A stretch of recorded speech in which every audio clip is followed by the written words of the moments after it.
Olá, você que acompanha o site Notícias Agrícolas, nesse 13 de fevereiro, ao longo da nossa programação por todo o dia, começando às 8 da manhã e passa aqui à tarde, terminando lá às 5 horas com o fechamento de mercado.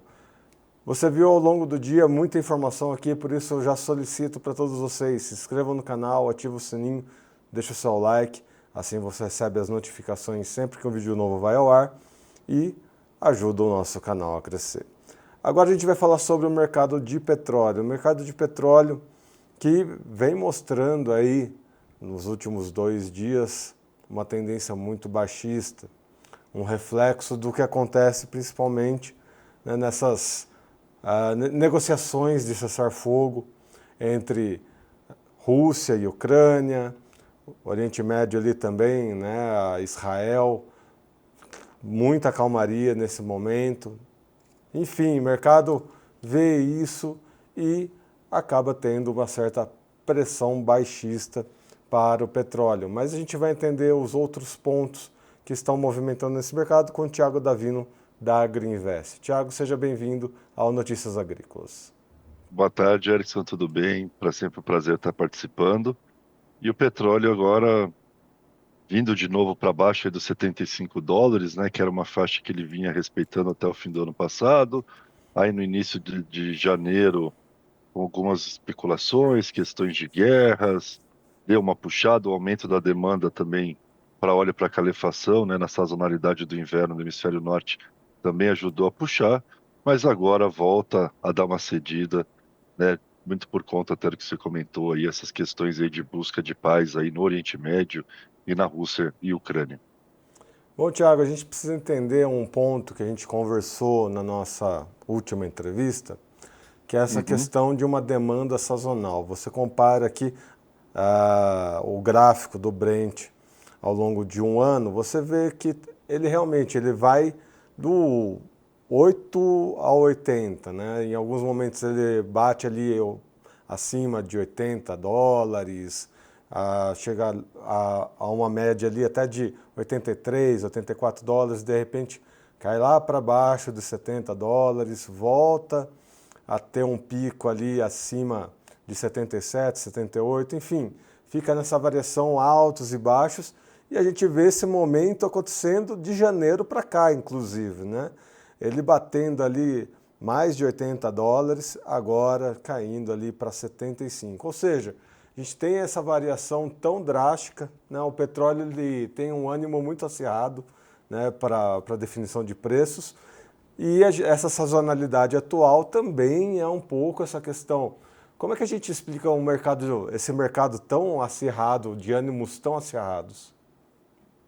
O petróleo ele é impulsionado muito sobre a ótica de demanda global, né, especialmente China, Estados Unidos, né, as duas maiores economias do mundo. E dentro do ano, do calendário, né, dos 12 meses do ano, a gente tem períodos de sazonalidade de maior demanda de maior demanda e de menor consumo. Janeiro é geralmente o mês de maior demanda para óleo para calefação, questão do inverno mais rigoroso ali no hemisfério norte. Fevereiro, tudo depende da intensidade como está esse inverno, porque agora ele já começou a perder um pouco a força. E aí a tendência é reduzir a demanda para óleo para calefação. E aí você dá uma sentada olhando pela sazonalidade e ele vai num viés de queda até abril, maio, porque aí o consumo do petróleo tende a ficar menor, tá? Seja o petróleo, seja combustíveis ou os derivados, outros derivados de petróleo. A partir de maio, quando vira para junho e começa o verão no hemisfério norte, há um maior consumo de combustível, né? As pessoas passam a viajar mais, então se consome mais combustível. E isso dura ali junho, julho, parte de agosto. Passado isso, se você não tiver grandes problemas com furacões nos Estados Unidos, ele volta a ceder até ali novembro, e aí dezembro e janeiro são os períodos ali de novo de óleo para calefação. Então, o petróleo, quando a gente pega, olhando os anos, ele tem uma sazonalidade bem definida. Claro, se você tiver eventos geopolíticos, de muitas tensões, isso pode mudar um pouco o quadro. Mas dentro da normalidade, sem conflitos de grandes proporções novos, a sazonalidade do petróleo acaba seguindo esse desenho. E é o que a gente está vendo de novo, né? Passou janeiro, ele já começa a ceder. E aí, claro, tem a questão geopolítica também, que acaba contribuindo para acelerar essa queda do dólar, né? Essa possibilidade de uma busca de paz entre a Rússia e a Ucrânia. Ou seja, olhando de uma maneira é, esse histórico desse mercado, a gente entra então Uhum. numa tendência baixista ali até abril, Até olhando. abril, o início de maio. Uhum, é. Aí Que uma pode questão. vir, Uhum. desculpa, em torno de US$ 65. Talvez, quem sabe, 63, 62, né? Oscilando naquele patamar que a gente conversou, 65, 75, né? E ele tende a vir numa tendência de baixa. Agora, é claro, se houver uma piora, ou alguma tensão maior voltando no radar geopolítico, isso pode trazer momentos pontuais de alta. Mas dentro da normalidade, seria um viés de baixa daqui até maio. Aí uma coisa para a gente entender, porque até mais para frente da nossa entrevista eu vou querer explorar um Uhum. pouquinho mais. Essa conversa é um anúncio, na verdade, um anúncio de um encontro entre o presidente dos Estados Unidos, Donald Trump, e Putin, né, o presidente lá da Rússia. É um anúncio, o mercado já está de olho, só que nessa queda de braço, né, entre esses dois países, que é histórico, tem um terceiro ponto que é a União Europeia e a Ucrânia. As opiniões, nesse primeiro momento, estão tensas, né? O Zelensky não gostou muito, ninguém convidou ele para a festa, né, para a conversa. Está entre um presidente dos Estados Unidos e o presidente da Rússia. A União Europeia também está com um olhar meio, né, achando essa história um pouco estranha. Mas nessa queda de braço, no final das contas, o que vai ditar é o poderio, né? O poderio bélico e o poderio, né, de ter realmente nas mãos, no caso da Rússia, né, as reservas de gás. Como é que a gente olha esses dois grandes poderes, né, Estados Unidos e Rússia, ditando nesse momento os ânimos desse mercado, né, olhando essa questão entre Rússia e Ucrânia? Bom, primeiramente, né, os Estados Unidos tem hoje uma situação fiscal muito delicada. Caminha aí para uma dívida bruta de 37 trilhões de dólares. E uma das promessas de campanha do presidente Donald Trump é de arrumar a casa, dar uma reduzida no tamanho da dívida americana, que chegou no nível hoje que a gente pode dizer que é praticamente impagável, tá? Para conseguir arrumar, ele está fazendo já vários movimentos para reduzir gastos que o último governo foi tendo, que não é da visão de Trump e de interesse dos americanos. Entre eles, ficar financiando guerras, né? Então, o Trump já sinaliza que ele não vai mais colocar um centavo na Ucrânia para ajudá-los na guerra. E sem a ajuda dos Estados Unidos, seja bélica, seja financeira, a Ucrânia fica realmente numa situação muito fragilizada na guerra. E a Europa sozinha não tem condições de ajudá-la. Então, o Zelensky já começa a observar esses movimentos de Trump e entende que ele vai ter que ceder, né? Ele até propôs, olha, eu aceito ceder parte dos territórios que nós perdemos para a Rússia, né, para tentar cessar a guerra. A Rússia, vendo essa fraqueza de Zelensky, está vendo que falou, não, eu quero toda a área que eu ocupei, não só uma parte dela, eu quero mais. Né? E aí Trump está tentando entrar no meio para acabar logo com essa guerra, até para tirar também o peso da responsabilidade fiscal para os Estados Unidos nesse conflito.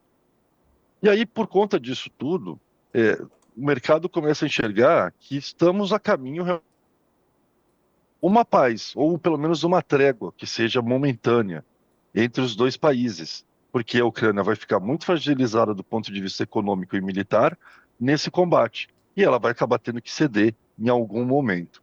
Então, a visão que acaba se tendo é que isso vai acabar, e essa guerra não vai se estender por muito mais tempo. E ao não se estender por muito mais tempo, e tendo a pacificação, a expectativa é que os embargos econômicos que existem hoje sobre a Rússia venham a cair. E ao cair esses embargos econômicos, a Rússia voltaria a ofertar é, gás natural, petróleo, diesel para a Europa, já que a Europa é um grande importador de combustível e de energia. E isso ajudaria também a baratear o custo para os europeus, apesar deles serem contra entregar, né, território ucraniano para os russos. Mas eles não vão ter muita saída, né? Mas, no geral, essa expectativa de uma pacificação nesse conflito é de que a Rússia voltaria para o jogo no mundo como um todo para poder ofertar petróleo, gás natural e, e combustíveis. E isso, obviamente, aumentando a oferta, traria uma pressão de baixa ao preço e o mercado, como sempre, se antecipa o movimento, já começa a precificar esse movimento. Muito bem, vamos ficar de olho, porque uma coisa é a gente analisar friamente os dados, né, e as informações, outra Uhum, coisa é quando ela acontece de fato. A Europa, pessoal, é até uma questão comportamental de território, vários países já perderam, conquistaram territórios, então sempre que algo nesse sentido acontece, a Rússia e a Ucrânia têm um histórico longo ali naquela região. Então a gente realmente fica muito de olho nessa, né, nessa possível pacificação para os próximos passos, né? A gente espera que tudo aconteça bem, mas a gente sabe, traumas ficam em questão de território lá na Europa. Outra questão que eu tenho aqui para você, Tiago, a gente trouxe uma informação aqui no site comentando que a China, pouco a pouco, ali está perdendo seu protagonismo como importadora de grãos, né? E a gente sabe que a China ela tem uma preocupação enorme com segurança alimentar do seu povo. É um povo, tem muita gente lá na China, e é um povo que já passou fome, é um povo que já sofreu com falta de energia, com falta de alimentos, enfim. E o governo chinês evita ao máximo. Então, quando a gente vê uma sinalização de uma China que já vinha ali ao longo do ano passado derrapando em questões financeiras, econômicas, agora essa sinalização de que perde um pouco do seu protagonismo na importação de grãos, que é um ponto fundamental para o governo chinês. Quando a gente começa a falar de energia, o que a gente pode dizer dessa demanda chinesa por energia? Bom, Erickson, a China ela vem passando nos últimos 2 anos um processo de desaceleração econômico razoável, né? Eles entraram numa espiral deflacionária, o que é muito ruim para a economia, né? Até para quem não acompanha tão de perto aí os conceitos econômicos, você curar uma espiral deflacionária é mais difícil do que curar uma espiral inflacionária. É que aqui no Brasil a gente sempre tem trauma da inflação, né? Principalmente aí na meados da década de 70 e diante, ao longo da década de 80, início da década de 90. E a China está no movimento contrário, deflacionário. E quando você entra numa espiral deflacionária, você acaba entrando num movimento de que, por que consumir hoje se eu posso consumir mais barato amanhã? E aí o consumo, a demanda, ela é sempre adiada. Então, deixe para amanhã, deixe para amanhã. Na China se tem muita cultura de, né, quem casa quer casa. Então, as pessoas, quando namoram, e aí quando tem uma condição financeira, casam para daí comprar o seu imóvel e sair de casa, deixar de morar com os pais.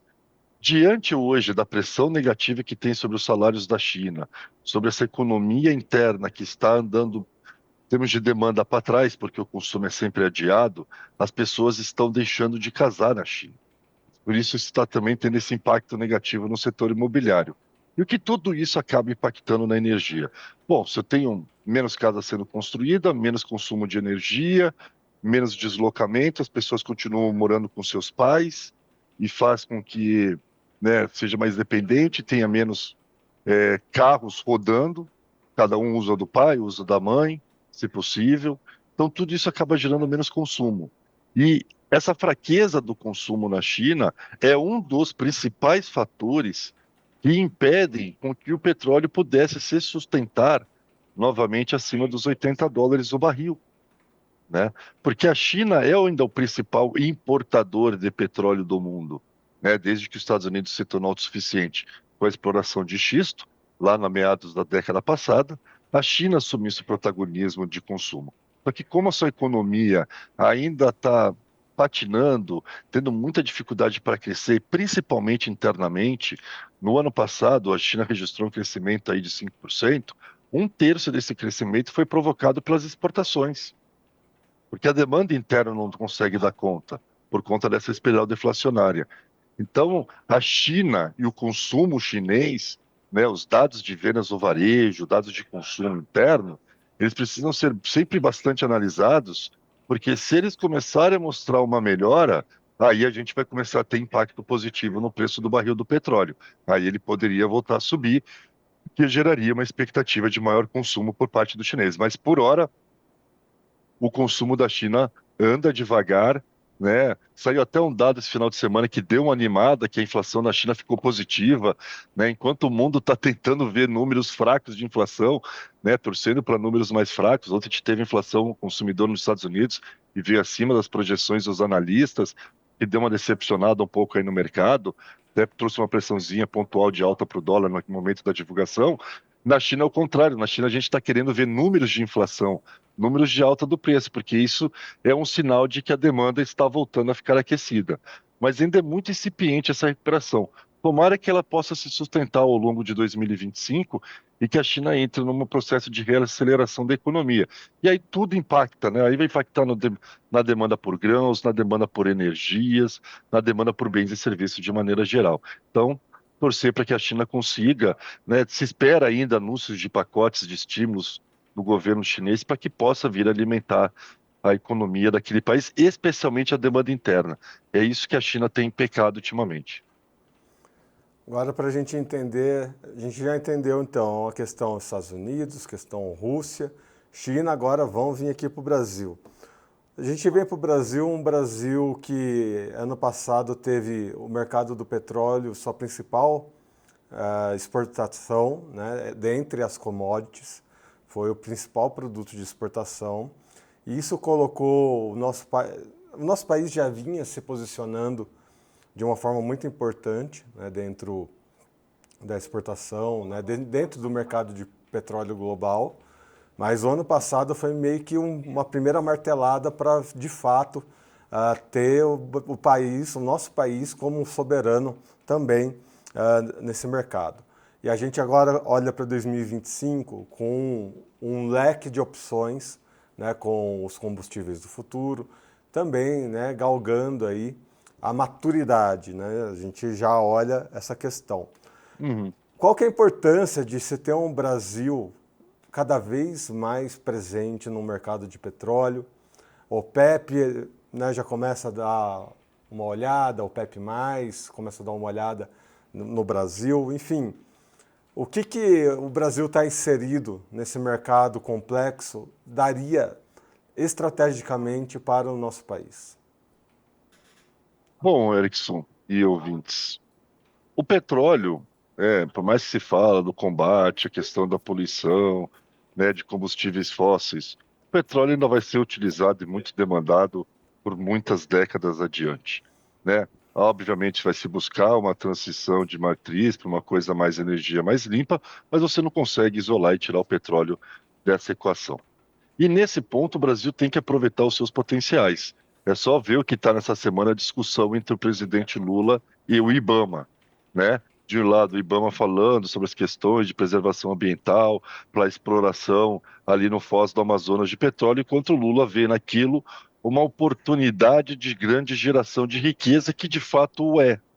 Se nós pegarmos um exemplo do nosso país vizinho, tudo bem que é um país minúsculo, que é a Guianas, a Guiana, depois que ela começou a explorar petróleo ali naquela região, que é ali, próximo ali ao Foz do Amazonas, ali no Brasil, ela quadruplicou seu PIB em 10 anos, por conta dessa exploração do petróleo. E ali o Brasil tem uma reserva muito grande, que tem que ser sim explorada, né? Tem que ser sim explorada, mas aqui a questão ambiental no Brasil adora travar muitas coisas, né? A gente compra muito aquele discurso que vem de fora, aonde que não, o Brasil tem que preservar. Os outros destruíram tudo que podiam, mas a gente tem que preservar, porque eles não querem que a gente desenvolva. Essa é a realidade, é um conflito econômico e geopolítico dessa questão. E se o Brasil passa a poder explorar essa questão do Foz do Amazonas ali na linha equatorial, a gente vai passar a ser um grande exportador de petróleo, mais do que já somos. Como você bem disse, o petróleo assumiu o protagonismo como principal produto da pauta de exportação brasileira em 2024, em partes também por conta da quebra da safra do Mato Grosso de soja, que tirou um pouco a força do grão, mas o petróleo, essa força dele de exportação veio para ficar. Há 2, 3 anos atrás já se falava, o petróleo vai passar soja, é uma questão de tempo, até acabou sendo mais rápida. E nós temos potencial de acelerar muito esse processo e usar dessa riqueza que seria gerada para a produção e diversificação das outras tipos de energias mais limpas, aonde o Brasil é disparado o país com maior potencial nesse quesito, né? Nós temos todas as condições de sermos os líderes de desenvolvimento de energia limpa ao redor do mundo, né? Mas sem esquecer o petróleo. Então a gente pode fazer esse equilíbrio. Então o Brasil tem todo esse potencial. O que nós pecamos aqui internamente? Viramos um grande produtor, mas não conseguimos refinar o nosso petróleo, né? Porque as refinarias brasileiras são obsoletas, são lá da década passadas, lá da época do governo militar, e naquela época o Brasil só explorava o petróleo muito bruto. Hoje produz um petróleo mais leve e nós não temos condições de refinar. Então o Brasil teria que melhorar a sua capacidade de transformar o petróleo efetivamente em combustível, né, internamente, para que a gente não ficasse mais dependente, como a gente é, por exemplo, da importação do diesel, né? Hoje o Brasil ainda possui aí pelo menos 30% do que consumimos internamente de diesel é importado. Então a gente exporta o produto barato, que é o petróleo bruto, e importa um produto acabado, que é o diesel, que tem mais valor de agregado. O ideal seria se a gente pudesse refinar aqui internamente e consumi-lo dessa forma, sem depender, né, da questão da importação. Mas potencial para isso nós temos, Erickson, tanto para continuar aumentando a nossa capacidade de produção de petróleo e exportação e maior consumo interno, como também utilizar essas riquezas para desenvolver energia limpa, onde nós temos, né, vários pontos a serem trabalhados, como energia solar, como a questão, né, do próprio alimento virando combustível, como a gente tem vindo esse boom de plantas de etanol surgindo no Brasil, né, fazendo o caminho que os Estados Unidos já faz há um bom tempo, né? Poxa, praticamente um terço do que é produzido de milho nos Estados Unidos vai para consumo para produção de etanol. E o Brasil ainda era muito pouco, né? Mas aos poucos a gente já vai caminhando, já vamos para torno de 15% e vai continuar crescendo, porque a gente tem visto que os projetos continuam saindo do papel e vindo para o jogo, vindo para a mesa, né? Novas plantas de etanol devem surgir e isso já tem trazido um efeito muito positivo para o produtor brasileiro, que é essa melhora do preço do milho que a gente observa tanto no mercado físico quanto na bolsa.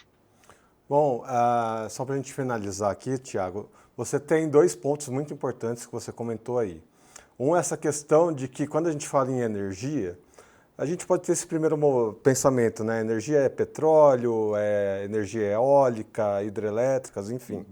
Mas a energia ela está muito presente nos grãos, né? Você comentou aí, soja, milho, são dois grandes exemplos, né? De concentração energética dentro dos grãos. E aí a gente pode, no primeiro momento, também achar, né, que há uma competição entre petróleo e a soja ou o milho, quando na verdade elas estão convergindo, né, elas estão atuando em conjunto. Eu digo isso porque a gente tem uma demanda desse diesel importado que você comentou, mas a gente também tem uma demanda que está se espalhando. Diesel A, diesel B, diesel R, HVO, enfim, hoje temos nomenclaturas diferenciadas para essa produção de diesel que você trouxe. Como é que a gente vê esse leque de opções para o diesel para um produtor rural que olha agora esse final de colheita, que começa a ter ali a sua planilha realmente vendo os seus custos e ganhos, enfim, como é que a gente passa essa régua para o produtor rural olhar com mais atenção esse mercado tão diversificado que a gente tem cada vez mais para o diesel? A questão do programa do B, né, B15, programa do biodiesel, biocombustível brasileiro, que veio para ficar e não tem volta, e vai aumentar mais, cada vez mais, né, o número, que significa o percentual da mistura do óleo vegetal no diesel, né, e principalmente aqui no Brasil é usado o óleo de soja, isso vai gerar um aumento vai para o B16, né? O governo até tinha a intenção de chegar aí a pelo menos B20 até o final dessa década. E isso vai fazer o quê? O que que isso traz de positivo para o produtor brasileiro? Segundo estados que ainda não são muito precisos, e há uma divergência aqui no Brasil, que hoje a capacidade instalada das fábricas de esmagamento de soja permite esmagar soja e produzir o óleo de soja para uma mistura entre B16 a B18, ou seja, até 18%, talvez dá para atender a demanda. E o governo tinha a intenção de chegar a B20. Então, o que que isso faz e que isso tem feito já nos Estados Unidos e também começa a fazer no Brasil, não agora, mas já faz aí uns 2 anos, que é o quê? A necessidade do aumento de plantas de esmagamento de soja, né? Antigamente, você construía uma fábrica de esmagamento de soja pensando no farelo, né? Na exportação do farelo ou para venda no mercado interno. Eu, por exemplo, trabalhei 7 anos numa indústria de esmagamento e o nosso foco era farelo. Desde a implementação do biocombustível, ainda começou a se olhar o óleo de soja, ainda se olhava ainda como um patinho feio do complexo, e hoje ele começa a tomar o maior protagonismo. E o que a gente tende a ver ao longo do tempo é o farelo passar a ser o patinho feio do complexo e o óleo de soja ser o protagonista. E estamos falando o quê? De um farelo que é 75% do esmagamento de soja contra um óleo de soja que é 19%. Então, essa necessidade, essa busca pelo biocombustível, por esses diesels, né, A, B, R, ele faz com que nós tenhamos que ter uma necessidade de aumento de capacidade estática instalada de esmagamento de soja, para que possamos moer a soja e obter, nesse caso, mais óleo de soja para poder fazer uma mistura aumentando no biocombustível. Os Estados Unidos aumentou em 18 milhões de toneladas a sua capacidade de esmagamento de soja, vai aumentar até o ano que vem, ela já começou esse processo lá em 2022, por conta da questão do biocombustível, né?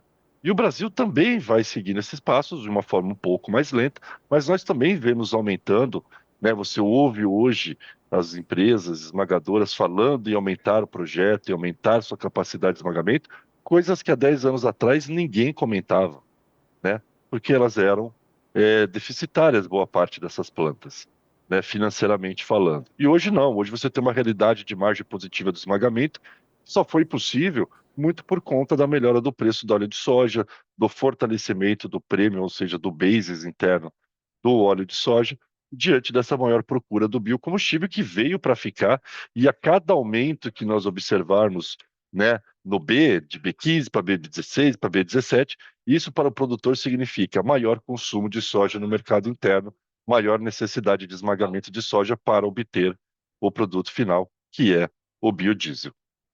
Então, isso é positivo, né, e vai trazer. E a gente precisa desse aumento de demanda interna, né, Erickson? Porque a gente vem aumentando muito a produção brasileira, né? Se a gente pegar a produção brasileira de soja, ele só praticamente dobrou em 10 anos.